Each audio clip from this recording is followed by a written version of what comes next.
Uwi mo na to, hindi ako nagbibiro. Baka kunin pa to ng iba. Yung pangarap mo mawawala na naman. Sa akin talaga to. Oo nga.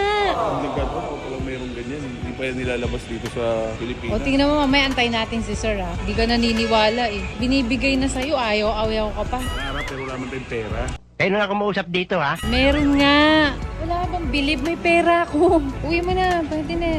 Gusto mo ma-experience yung gano'n, yung brand new, hawak mo yung susi na malaki, di ba? Ayan Wow na, dali naman. go. Okay ma, 1, 2, 3. Uwi mo na yan. Ay naku, hindi ka naniniwala. Sandali, tawagin ko si sir ha. O, yan na pala si sir eh. Sir, Hi, ma'am. sir di ba? Bayad ko na yung sasakyan, yung tama raw. Opo, boss. Actually, binili na po at binayaran na ni ma'am. Congrats, boss, ha? Ayaw niya kasi maniwala eh. Di ba nagbenta ka ng GS? Oo. O yung pera nun, kay sir na ngayon. Pagpuhunan nyo, pinambili mo ng sasakyan. Hindi, yung sasakyan naman pang negosyo din yun eh. Magagamit din. Hi, boss. Congrats. Oh. Hello, boss.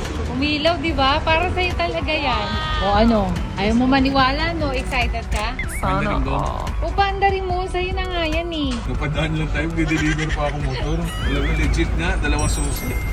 Paano mo nakilala si Sir? Eh, basta. Ikaw-kwento ko rin sa'yo. Ano pangalan ni Sir? Anson Clemente, hindi mo maalala? Nabila natin ng big bike yan. Ha? Oo. May big bike siya ako bumili. Oo. Kaya nalaman natin yung trabaho niya, kaya kinontak ko siya. Thank you.